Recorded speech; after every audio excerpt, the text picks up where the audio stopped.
Boko Haram gbé láìpẹ́ yìí. Nígbà tí mo wo péjì náà tí mo wo ọ̀rọ̀ yìí, in fact ó ní agbára.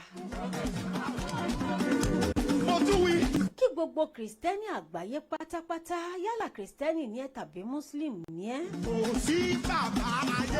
o nídìí láti fi àdúrà jagun nítorí wípé láyìíká àti ní agbègbè tó o bá wà. Bíbélì sọ wípé àdúrà òun náà ni ọ̀pá Kristẹni.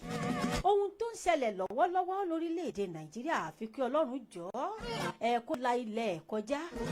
A sì nígbàgbọ́ nípa agbára Ọlọ́run wípé Ọlọ́run á la ilẹ̀ kọjá nítorí wípé ọwọ́ agbára tó la igi Kédárì já, ó la Kédárì já, ìyanu ńlá ṣẹlẹ̀.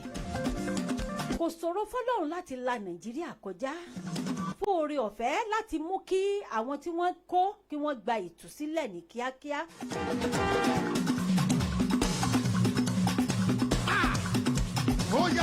Àwọn kan wà tó ṣe pé wọ́n wà ní ìgbèkùn wọn lọ́wọ́lọ́wọ́ báyìí tí wọ́n rawọ́ ẹ̀bẹ̀ sí gbogbo ọmọ orílẹ̀-èdè àgbáyé pátápátá. Wọ́n bẹ̀bẹ̀ fọlọ́run, wọ́n rawọ́ ẹ̀bẹ̀ fún gbogbo àwọn tó jẹ́ onígbàgbọ́ àgbáyé pátápátá wípé ẹjọ́ ẹ fi àdúrà ran àwọn lọ́wọ́ kán mọ́ bá pa àwọn. Ká sì nígbàgbọ́ wípé etí Ọlọ́run ò dì láti gbọ́ ohùn ẹ̀, láti gbọ́ ohùn àwọn àyànfẹ́. Bẹ́ẹ̀ ni etí ẹ̀ ò di bẹ́ẹ̀ lójú ẹ̀ ò fọ́ láti máa rí nǹkan tó ń ṣẹlẹ̀. Àmọ́ nínú ọ̀rọ̀ ẹ̀ náà ló ti sọ wípé nígbà tí òpin ayé bá dé, oríṣiríṣi ohun tí ò ṣẹlẹ̀ rí ó ló máa bẹ̀rẹ̀ sí ní ṣẹlẹ̀. Àpẹẹrẹ lélẹ́yìí wípé dídí ọmọ Ọlọ́run súnmọ́ etílé. Àyànfẹ́ ẹ kíyèsára, àyànfẹ́ ẹ fura, àyànfẹ́ ẹ kíyèsára. Tó o bá wà láyé, tó o wà láàyè, o jáde láyọ̀, o tún rí ilé wọ̀ láyọ̀ àtàlàfíà, orí ọ̀fẹ́ kan nìyẹn. Àwọn kan ní wà tó ṣe wípé wọ́n jáde nílé àmọ́ wọn ṣe kí ni wọ́n rí lé padà bọ̀ sí. Kìí ṣe wípé àwọn náà kìí ṣe wípé bóyá wọ́n ṣe Ọlọ́run tàbí wípé kí ni ó ń ṣẹlẹ̀. Orí ọ̀fẹ́ tó rí àwọn ò rí gbà, àmọ́ wọ́n tún dúpẹ́ wípé àhámọ́ táwọn wà àwọn máa jáde. Orí ọ̀fẹ́ kan nìyẹn. Ìgbàgbọ́ nítorí wípé kò sí nǹkan tọ́lọ́run ò lè ṣe. A mọ̀ wípé ọwọ́ agbára tó tú àwọn ọmọ Ísírẹ́lì sílẹ̀ nínú túbú nígbà tí wọ́n wà ní ìgbèkùn ọba Fáráò, ó máa tú àwọn wọ̀nyí náà sílẹ̀ lágbára lọ́wọ́ Ọlọ́run. Bẹ́ẹ̀ gbogbo àwọn ọmọ tí wọ́n kó náà pátápátá, gbogbo wọn pátá ni wọ́n á rí àwọn òbí wọn láyọ̀ àtàlàfíà. Ó sọ wípé àdúrà òun náà ló ṣe rin ìrìn àjò yìí nítorí wípé nǹkan kan kọ́ ló ṣe rìn. Olùpèsè pèsè fún mi, yóò bá ti rè olùpèsè.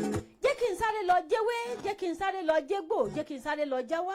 Nǹkan kan òun kọ́ ló ran nǹkan tó ń ṣẹlẹ̀ lórílẹ̀‐èdè Nàìjíríà lọ́wọ́lọ́wọ́ báyìí. Àdúrà òun náà la níìdì. Àdúrà òun ló ṣe kókó.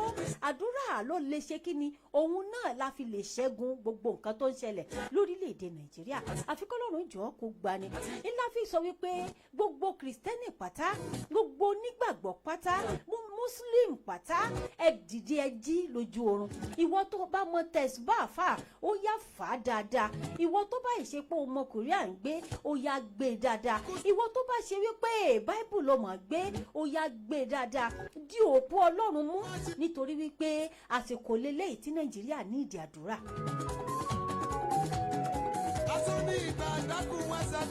Àsìkò ní láti fi àdúrà ran orílẹ̀-èdè Nàìjíríà lọ́wọ́.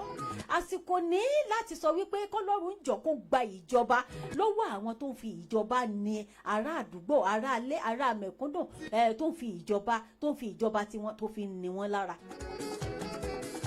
Nítorí pé t'Ọlọ́run ò bá gba ìjọba lọ́wọ́ àwọn Boko Haram yìí, kò sí nǹkan tá a lè ṣe. Àfi k'Ọlọ́run jọ̀ọ́ kó la ilẹ̀ kọjá. Iléeṣẹ́ Kaya rédíò ni ẹ ti ń gbọ́ mi báyìí. Alájọ kan ní